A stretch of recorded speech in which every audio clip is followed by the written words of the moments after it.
So today we have Richard Koenigsberg, and he is the director of the Library for Social Science and writes extensively on issues concerning psychoanalysis and National Socialism, Hitler ideology, politics, and other contemporary issues. So anything else you want to add to your introduction there?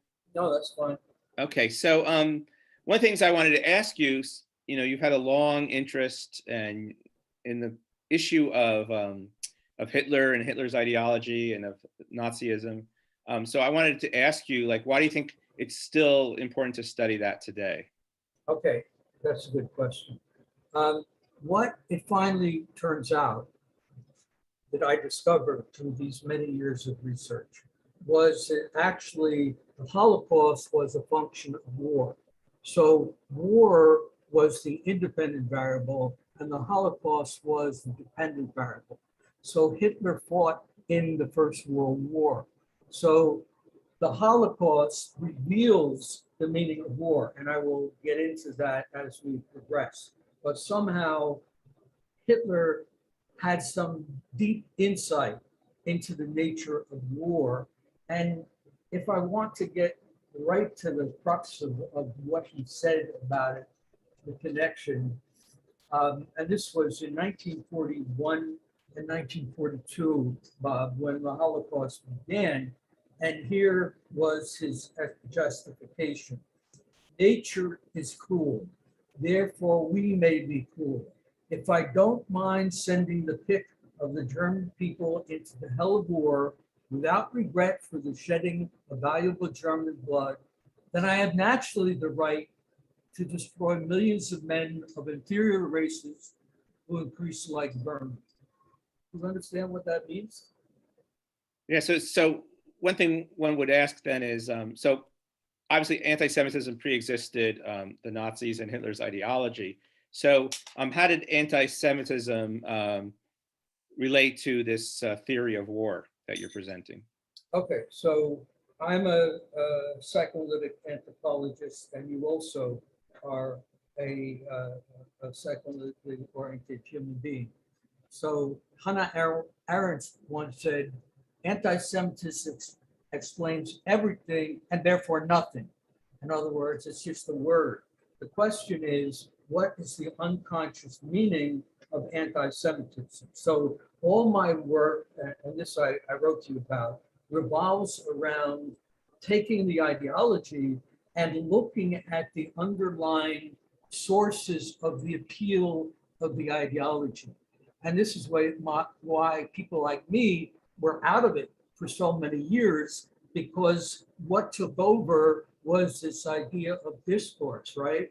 And Lacan is somewhat related to that. But let's take Foucault, and they would say things like, where would an idea come from if not from a societal discourse? So my fundamental theoretical question is, what is the source of a discourse, and why is it attractive to people in a society?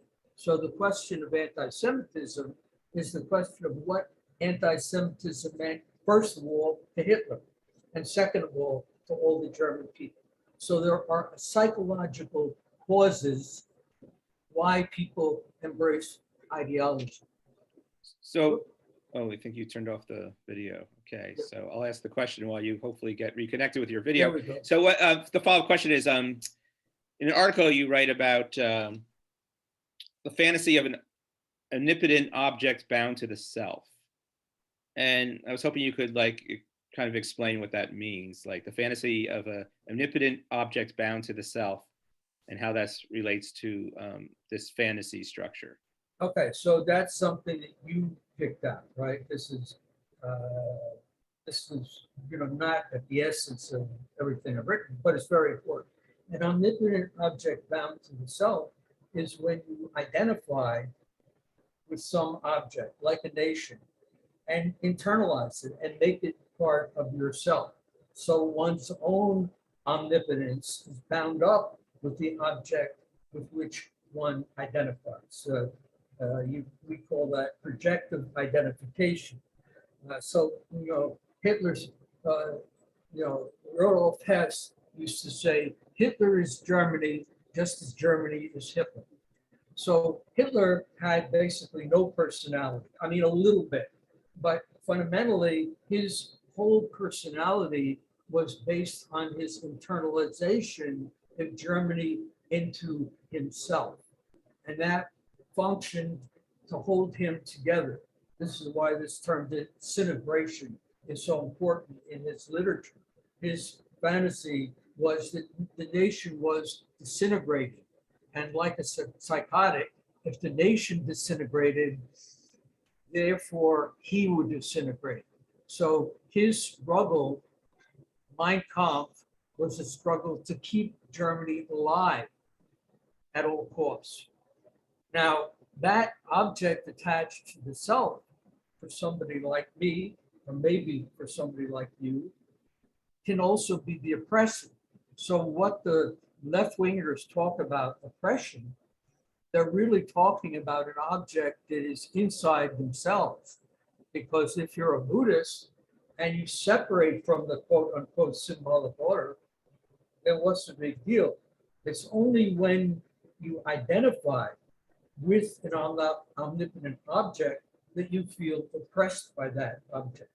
So I live in my apartment. So nobody comes into my, I have a good lock on the door, I have Mayhaw to protect me. Nobody comes here to bother me. Now, I still have an internalized object of the academic community that has different opinions than I do. But that's what I mean. It's an idea that is identified within yourself. It's very powerful. Could be the mother, could be the father, could be the nation, which is identified with which the individual identifies. So like if you're trying to use psychoanalysis with an individual and you're exploring their unconscious, or they're exploring their unconscious, and you're using free association and the analyst is remaining neutral, or if in Freudian analysis, what's the parallel for political science in the sense like what can we do to help people overcome or a society overcome its political fantasies? Yeah, well, that's what I've been trying to deal with for all these years. I have a paper right at the beginning, actually, the first thing that Mark Crocker published by myself is called Awakening from the Nightmare of History. How do we awaken from our collective nightmare? Now, the first thing I would say is you have to recognize right now, American culture seems to me to be a collective nightmare. It's chaos. So, I mean, I really admire you for trying to study it because it's so chaotic. And as you point out about the internet, this is very important insight you had. Anybody can upload anything nowadays. This is the most important single change in American culture. It used to be, that the best thing you could do would be a letter to the editor in New York Times Magazine. Now, everybody in the world has their say, and as the postmoderns used to say, one discourse is as good as the other. You're entitled, I once had an argument at a conference with a lady, and she was Korean, and she was talking about how, the typical thing, Americans are oppressed and everything, oppressors and everything like that. Well, I actually dated a Korean woman, and she had welts on her body because the Korean men in that generation freely beat the women.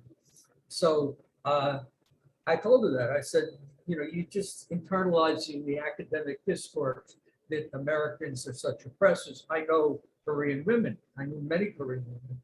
And she said, I don't think I like your discourse, and she walked away. Yeah. So also, Freud spends a lot of time in groups analysis, group psychology analysis of the ego. Talking about his model is hypnosis, right? For why someone submits to an authority figure. Like he looks at the church, he looks at the army, political rallies, and then he also looks at passionate love relationships. And in all of these different social formations, he focuses on his experience he had as a hypnotist, right? And so the question is like, what drives people to submit to the will of an other, and suspend all of their reality testing and all of their conscience? Is it a regression to like an infantile relationship, do you think? Or is it just the way that fantasies work in people's unconscious? Well, it could be both. Yeah, I mean, we never thought it would happen in America. Let's be honest, Trump is a kind of shock to the American nervous system because we had a tradition of 200 years of freedom. And I'm an American, I respect George Washington. I respect Thomas Jefferson, even if he had sex with a black woman now and then. I don't make a big deal out of that. The Declaration of Independence is one of the greatest documents in human history. And if you study other cultures as I have, before I met Neha, I met her because I studied Asian cultures. I saw 200 Chinese movies. So the idea of freedom is an almost unknown idea in most parts of the world. I mean, in India, in China, and look at what's happening in China now. They don't have the idea of freedom in most parts of the world. So even though I was brought up in Western civilization, right? We didn't read anything. We read Aristotle, Plato, Socrates, and then right up to Rousseau. So we had a tradition, and then Thomas Jefferson, and then Washington. We have a tradition of freedom, but the default position, which we don't understand, is submission. And this is true in Asian cultures. So before you explore the psychology of it, you have to look at it in terms of culture. So India, for example, this was the first Asian culture that I explored. And I met a beautiful Indian women. And this was, I'm pretty old, so people didn't recognize Asian women in those days. They were like a foreign species. So I had my pickings. So I dated her a couple of times, and she always used to meet me in the lobby of her place where she was staying with her uncle on 86th Street. And I always used to wonder, why couldn't I just come and pick her up? So one time I hadn't seen her for a while. They sensed something was going on, her and her relatives in South Africa. She's considered black, by the way, in South Africa, was. So I decided to call her up. And I said, may I speak to Regina? Her name is Regina Nadu. And her uncle got on the phone. He says, who is this? And I said, I'm a friend of hers. No, you're not. I said, yes, I am. Could you please put her on the phone? He said, if you call again, I'll cut your nose off. Now, if you go to Indian movies, you find this theme over and over again. In fact, the first Indian movie I saw, the man shot the Indian woman's lover.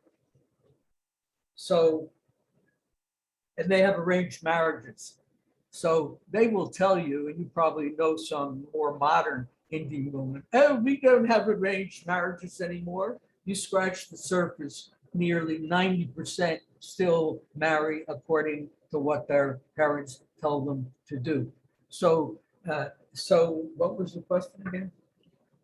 No, so I'm getting at the question of like why people submit to authority, or why they the hypnotic foundation that Freud found in these different forms of social relationships.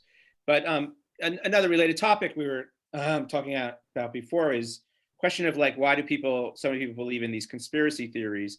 And one of the things that you're talking about is freedom. But if you look at the way that the right has used freedom, like the free market, free speech, and libertarian freedom, they've kind of used, some people say they've weaponized freedom as this way of basically promoting a selfish attitude that goes against society, to say that basically we don't need taxes, we don't need government, we don't need welfare, we don't need social programs, we don't need education, we don't need any of these things, because the individual should be free even to not wear a mask, not to get a vaccine, to go out in public, to infect other people.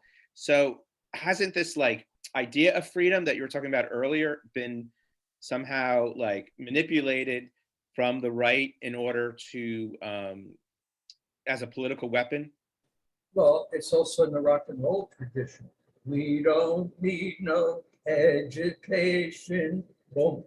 We don't Remember, need. this is going out to the world, so you're singing like this video can go. Well, I'm a singer. You know, Yeah. that's part of my identity. I would like to make it more of my identity. But you know that song, right? Yes. We don't need no education. Pink Floyd, yes. Yeah, it's the same idea. So yeah, but it's not as complicated as you're saying. I mean, when I was young, and again, this is not in other cultures, and my father would tell me to do something, it might even be good for me. I would say it's a free country. So even from age 4, I used the idea of freedom as a rebellion against authority. So I think these people, without going into all the other things you said, and this is something I would love you to do a study of, it's just the, taking this idea of freedom to an extreme. I mean, nobody can tell me what to do. I'm a free man. Nobody can tell me what to do. This idea, this is an American idea, and they take, like all good ideas, they take it to a bizarre conclusion. No, nobody's going to tell me what to do. And I'm focusing just on the vaccines. Of course, it's bizarre. And on their deathbeds, you see this all the time. These people that say, I'm not going to take the vaccine, and then they're dying, right? To me, the ultimate image of this was during the insurrection, wherever you want to call it, January 6th, a guy had a flag said, "Don't tread on me," right? Which is like a Southern rights, freedom, libertarian freedom sign. And he got trampled on by other protesters. And I thought that was so great. Like, don't tread on me. And he's being like almost killed by being trampled on. And people said, give me COVID or give me the life or something, liberty. And it's just like, it's come to an extreme. So like, where do you put yourself politically? Because you seem to have been, you've said critical things about the left, especially the academic left, critical things about the right. What do you think is like, a better political ideology to promote? In all my writings, somebody wrote to me the other day about using the term evil. And I realized I've written 100,000 words about Hitler, and I never used the word evil. It goes without saying. I mean, anybody can say that. Even Robert Lifton, when I was in a seminar with him, he says, of course, understanding does not justify. I mean, I'm really a scientist. This is where I'm different than most scholars. I studied experimental psychology. I just analyze the roots of various ideologies. I have never taken a political stance on anything. So am I left wing, right wing? No, I would say if when I want to get away from that, I would go into a Buddhist state. So I believe in separation from ideology. And yeah, you're doing a great job in writing. I've read some of your stuff, but it's basically hopeless if you really understand fantasy and the unconscious. At one point during the Iraq War, I was working with somebody, and I actually got paid $5,000 for lecture. He took me on. He had his own lecture bureau, and I was lecturing, and he really understood my work. He wasn't an academic. He didn't fight with me. He just recorded everything and wanted me to present it. So at a certain point, the Iraq War just kept on going on. So we were out to lunch, and I said something, it looks like Bush and Condoleezza Rice are not listening to my lectures or reading my papers. And he got very depressed, and he came back. Apparently, he's American who has these illusions that somehow what a scholar says is going to influence people in power. So, if I were a senator, I might have something to say, but, I'm pretty realistic. Who cares what my opinions are about things? I So have. why do you personal- continue to write and research and produce all this material and circulate all this information and books and stuff if you don't think it'll have a fundamental effect on? Why did Darwin do that? I'm not sure. I don't know. He was trying to establish a theory. Why did Einstein do it? I have a theory of culture. Okay, I'm a theoretician. I mean, why would you look? Why? That's a strange thing for an academic to say. Why would you look down on theory? Most scientists are trying to solve certain problems in all fields. Now, in medicine, they may be looking for a cure, right? There's only one Jonathan Salk, or whatever his name was. He was from New Jersey, and I didn't like injections either, by the way, but I got one recently.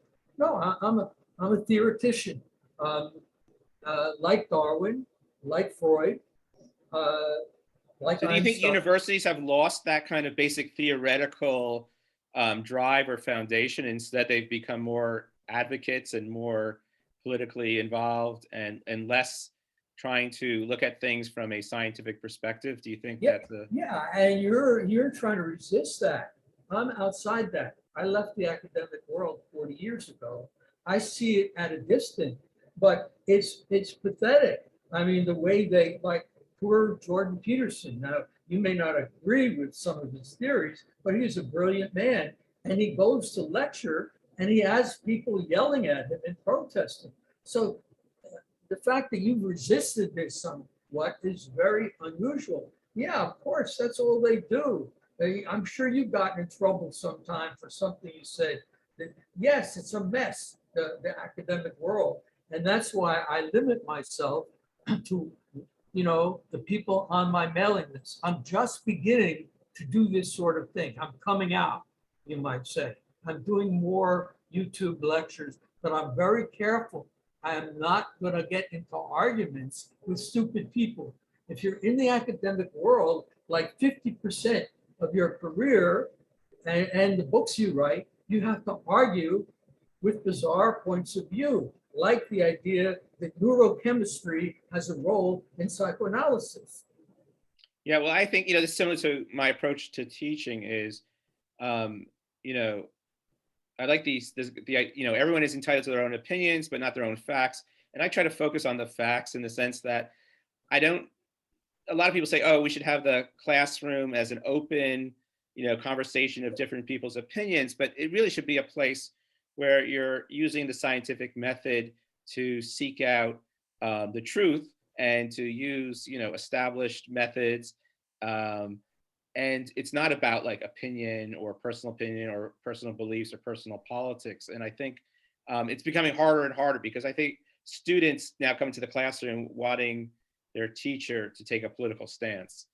And that comes a lot from the general culture. And so it's I read your stuff on that. The guy that went along to get along, right?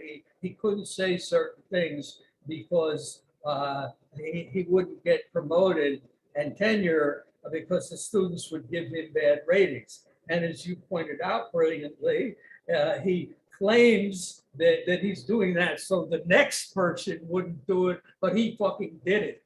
He fucking sold out.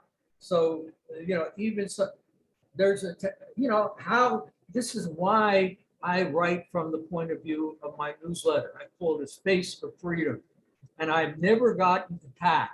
And people, when they first saw my newsletter, they said, how can you say things like that? How can you say things like that?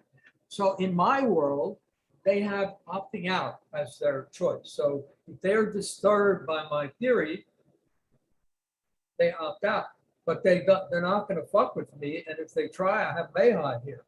And Chinese are different than Americans, okay? They will. Okay, I don't know. I don't really want to include that in this video.